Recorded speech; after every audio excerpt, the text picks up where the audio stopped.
There's an old saying out there that free logs aren't free. Yeah, exactly.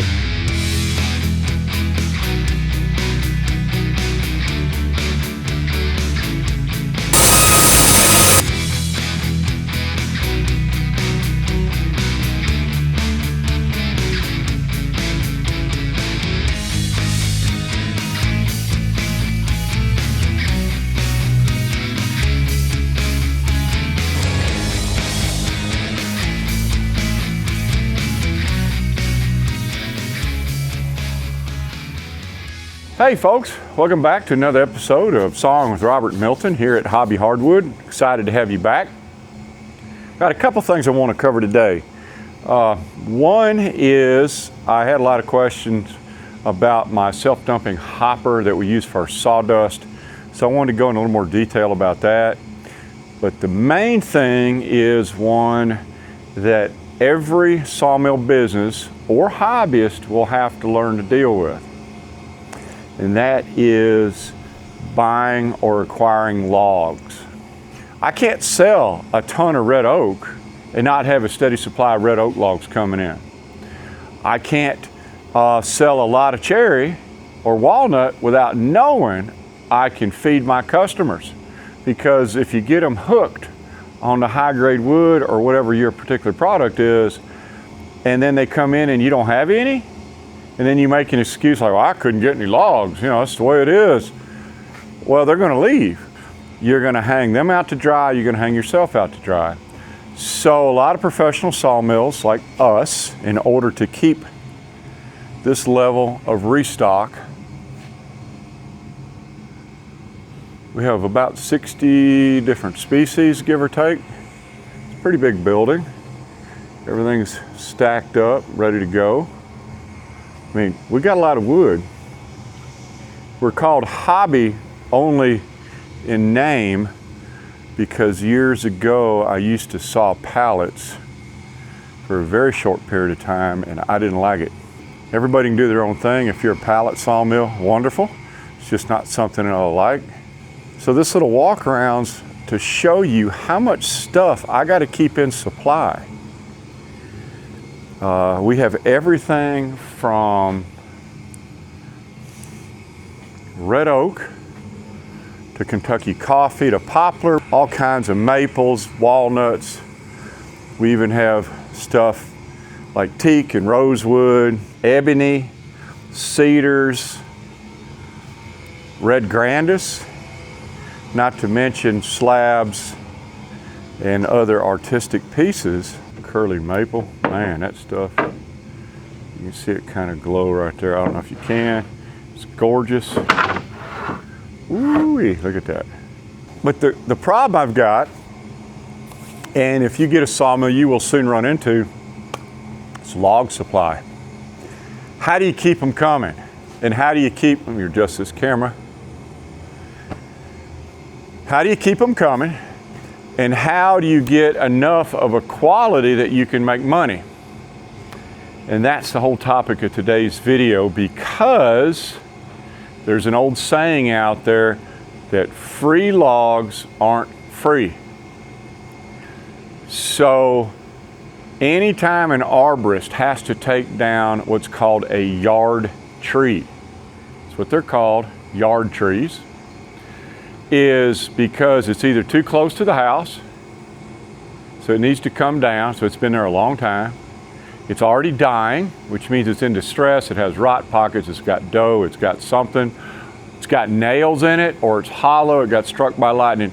There's a reason that that landowner or homeowner wants that tree down, and they're gonna pay a lot of money, up to $1,000 a tree, for an arborist to come in there and cut that tree down. So you're gonna think, man, I'm in the money. I can get those trees for almost nothing, and you can.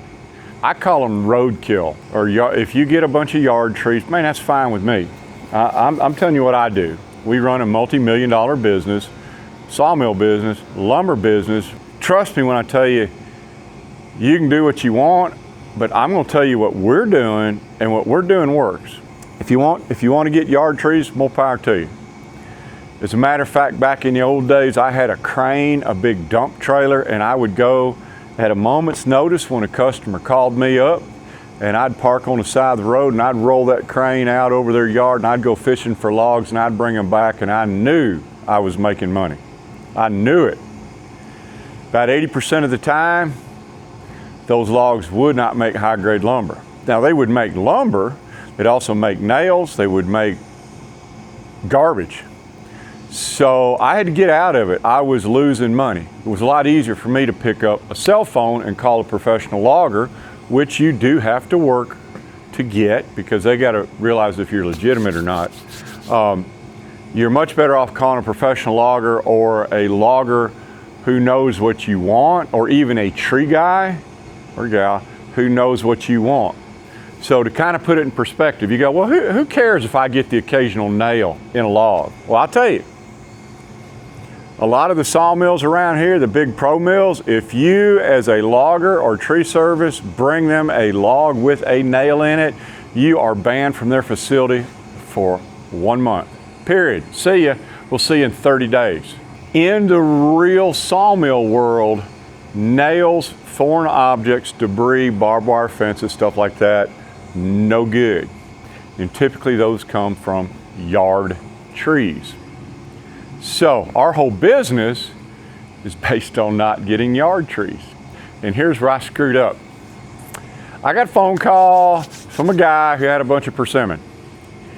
And these were not yard trees, but these trees were seasoned. They've been on the ground a while. They looked a little rough, and I bought them. And I paid for his gas to bring them over because he needed some money. So I didn't really pay for the logs, but yeah, I did pay for those logs to be delivered. That was my first mistake. Now, I got a full disclosure, this is persimmon, right? I wouldn't have done this, but I'm out of persimmon. I have people ask for persimmon, and it's hard to get persimmon. And persimmon is American ebony. It is a high value wood. I needed some persimmon. And here comes a guy saying he can bring me some persimmon. And in the back of my mind, I got, don't do it, don't do it. These are yard trees, don't do it. Roadkill trees, don't do it. So guess what I did? I did it. I sawed them up, they looked like crap. They were splitting, they had stress, and worst of all, they were full of bugs. So bugs are bad. There's really not anything worse that you can do as a professional sawmill is sell high-grade lumber with bug holes in it. That's not supposed to have bug holes in it. Now, yes, we sell ambrosia maple that has bug holes in it. It's way down here. Let's walk down there. And the reason we do that is because it's supposed to have bug holes in it. And these are ambrosia beetle holes.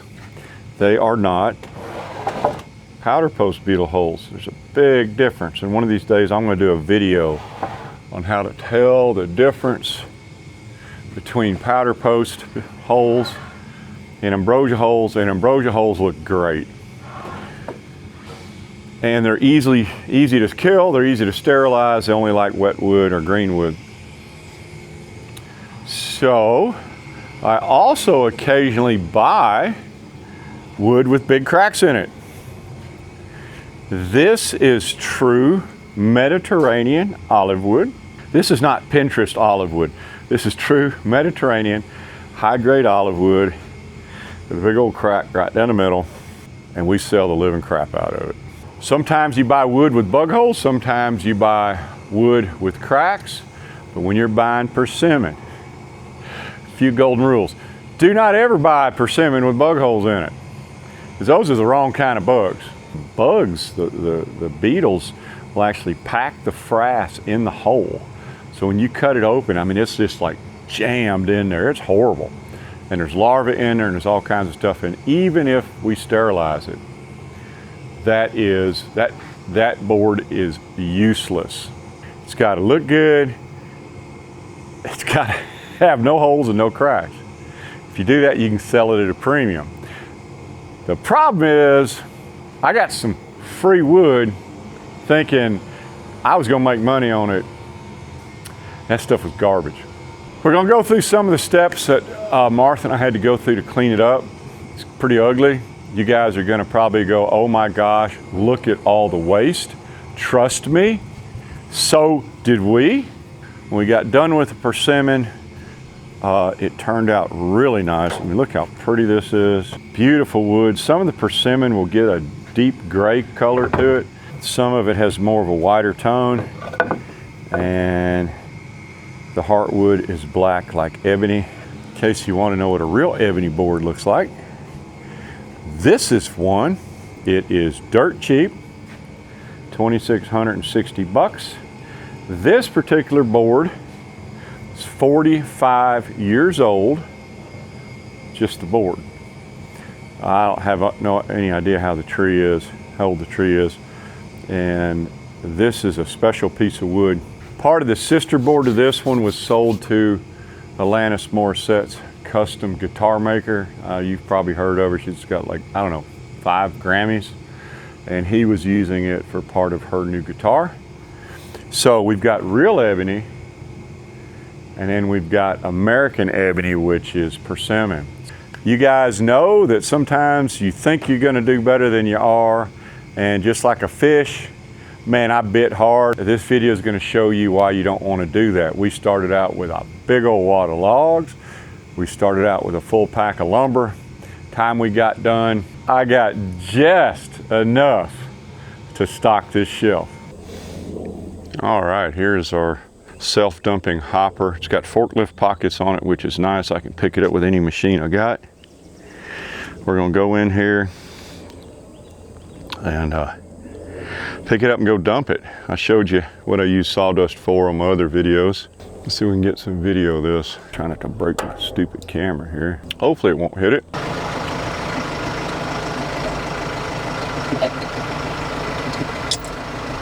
Yeah, of course I hit my camera. I like to hook a chain up to my forklift pocket, and I always have a chain for that latch.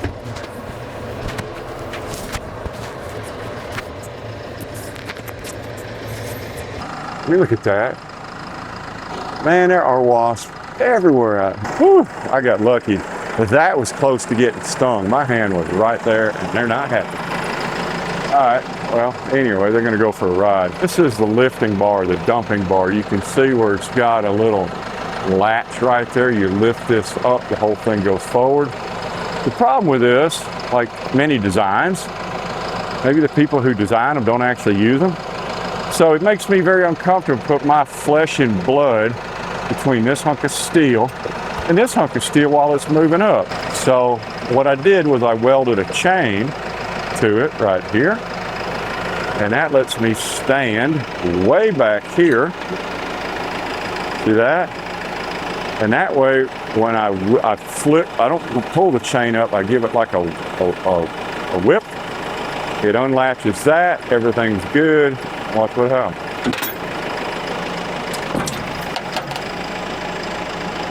There you go. Ooh, I got close and they bowed up. Well, they fixing to get bowed up. So anyway, if you ever wonder how this thing works, it's just got this, it's like a trunnion, and it's like a wheel with spikes, and it just goes into there. It's a very simple design. Works great. I'll just show you why those chains are on there. I normally don't have to do this. You can see all the debris coming out, but if you do a full dump, sometimes that stuff will get stuck in there. When you do it, see how the chain stops it from coming off? Anyway, the cool thing about it is, when you're ready to reset it,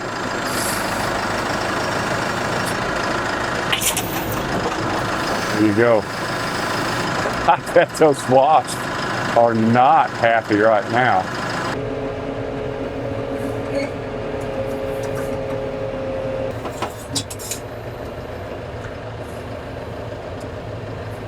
Put it under the dust collector and then just back out. doesn't get a whole lot easier than that. So this is going to be painful for me to watch, and probably for you as well. You can see that great big old pile of persimmon in the background. That was some nasty roadkill logs. And step one is for Martha to cut them into little pieces, because every time you cut a board in half, you will increase the flatness by 4 times. And then run them across the facer real quick, because you can kind of see how nasty they are. And this is where we talk about what's free is not really free. The logs were free, but look at the garbage they made. And normally I don't buy logs like this, but I figured, hey, you know, the price was good, I ought to give it a try. And I mean, not only are they twisted curved, they're full of bugs, it's got cracks in them, but I've kind of expended too much energy, electrical and labor by this time, so I gotta make something out of these. I mean, we are a business. I gotta make money. Can't lose money. Got these boards that are warped and twisted. We gotta run them through our planer, but I gotta get one flat reference edge on them. And that's what this facer is for. You can see where I didn't quite get enough. It's sitting a lot more solid.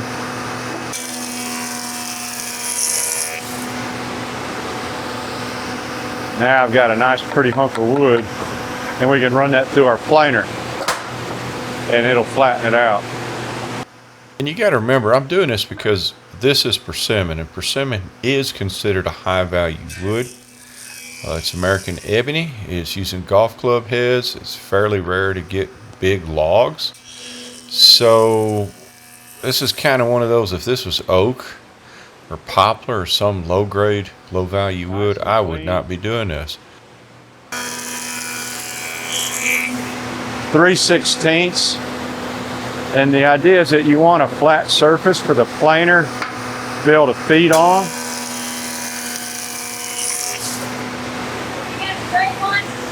Martha's going through a big pile over there.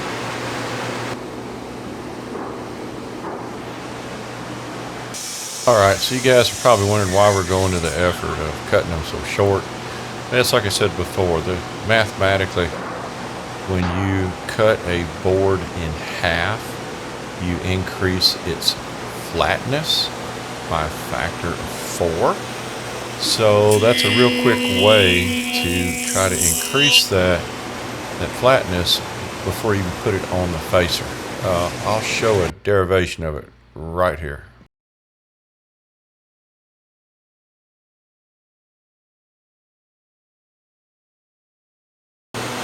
Anytime you're doing any kind of extreme facing, you always go with the smile up, concave side up. It's kind of anti-intuitive because you think you can't hold it steady, but actually it's better that way. It allows you to move it over the cutter head and not be constrained.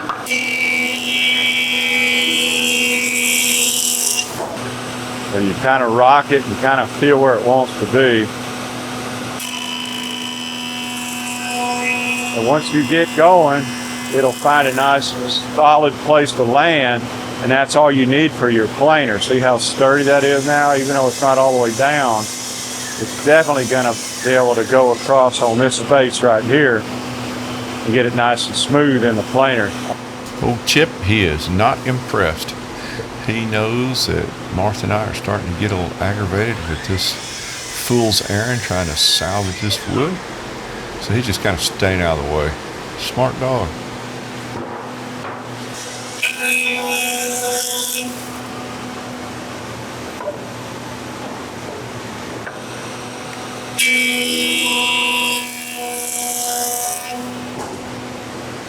All right, you're going to see Martha do something that is really important with this chop saw.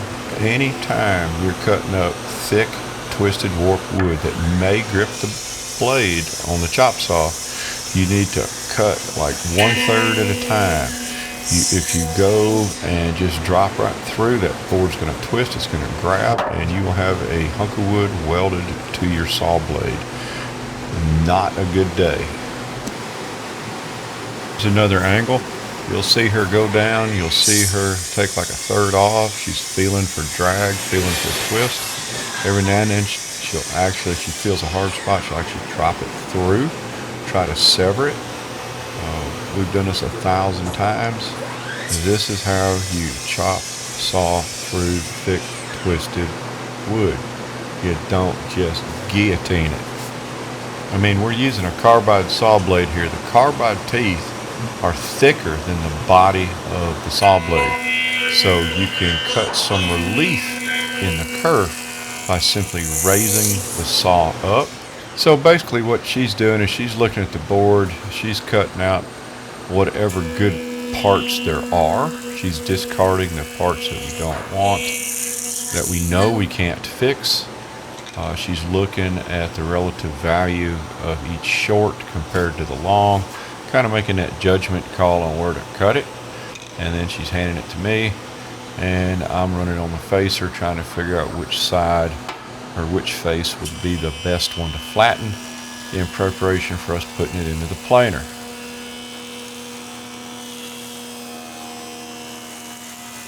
And after all this work, step 1 and step 2, it still looks pretty nasty, doesn't it? It's kind of hard to believe this stuff's going to be worth $10, maybe $12 a board foot when we get done with it. Right now it looks like garbage.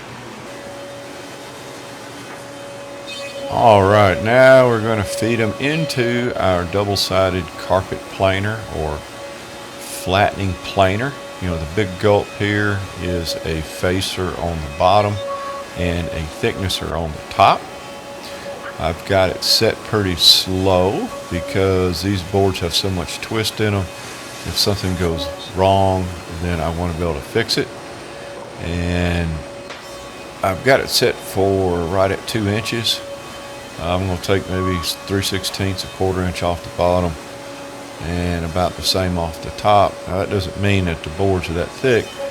I sawed them at 2 3/8. What it means is they've got a lot of twist in them, and I got to have the cutters on the planer set to take out all that twist. I do not want to have to run these through twice, and the big gulp's got enough horsepower to just chew them down. Now you might be wondering why I ran these on a facer to begin with when I have a facing planer, but the reality is it's difficult for any planer to take twist out. It's very easy to do on a hand facer. So I got to give the machine a little bit of help because, like I said, the last thing I want to do is have to run these things through twice. And if I can get even a reasonable reference face using the SCMI, then the big gulp will make them perfectly flat.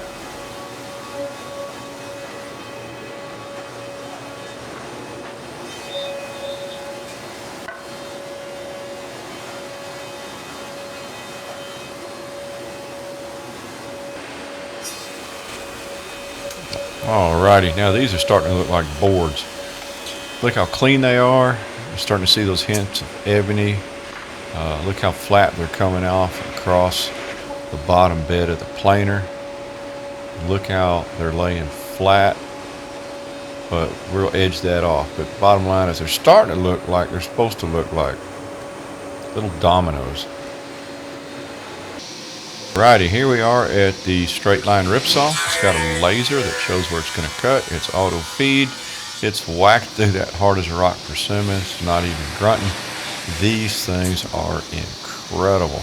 Now remember, this is not an edger. A straight line ripsaw is a finishing machine. It is putting an 8-foot glue line edge. That's basically how they're rated. Of course, these aren't 8-foot boards, but the boards coming out are as flat as if they were done on a jointer, just a whole lot faster.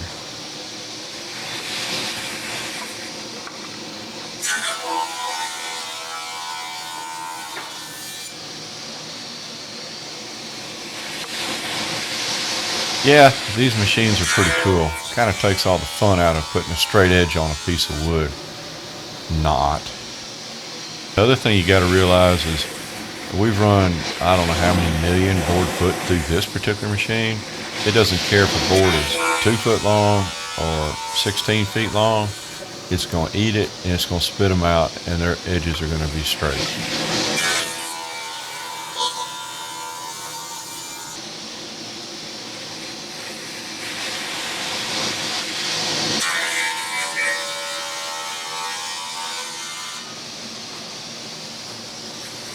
Now this is where I'm starting to get aggravated again. This persimmon is real bad to have bugs in it. Of course, we've sterilized them, but I'm seeing bug holes. We don't sell bug hole wood, so we're cutting it off, and the waste is horrible. Pretty cool shot. You can see the laser on top of the board. That's where the saw's going to cut. And yes, it does eat wood that fast. And remember, this is 2-inch persimmon. Very hard wood. Yeah, look at the end of this one. Look at all those bug holes filled up with frass. Those are tunnels. I didn't see them. I cut it, and Martha will promptly reject it and send it back again. Here's one with a single bug hole. Again, these little bugs, they go in, and you don't really see them that much on the surface. But when you cut them, you'll see them. Worst thing is to sell them to a customer and have them buy this board and get a little surprise of a hole or a tunnel. That's not what we do. So all this stuff goes into the burn pile. Now, I mean, some people say we're being really aggressive cutting out the tunnels and the holes. But the reality is, I know the bugs are dead. I sterilized them in the kiln. But we're at Hobby Hardwood. We don't do bug holes. We don't sell wood with tunnels in it. We're not a Cracker Jack factory. We don't want you to get a little surprise inside your wood. We're selling clean wood. You're paying for clean wood, and that's what you're going to get.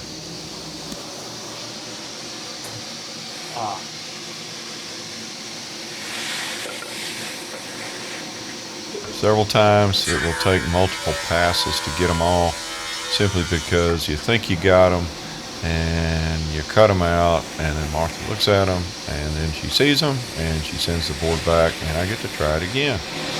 You just keep whittling on them until they're clean.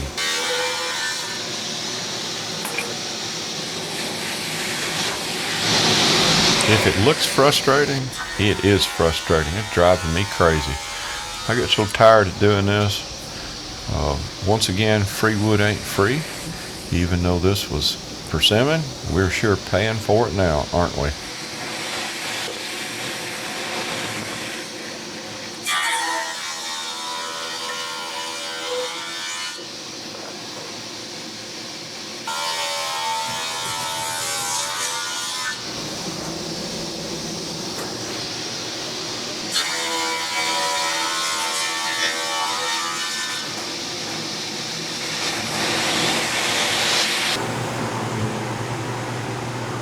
Incredible amount of waste.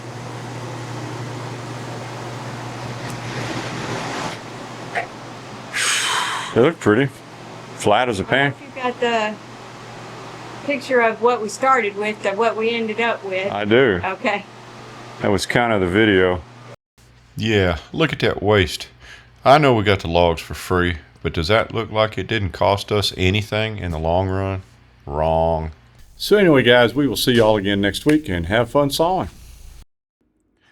Thanks for visiting our sawmill. Click on the links above to see more of our videos.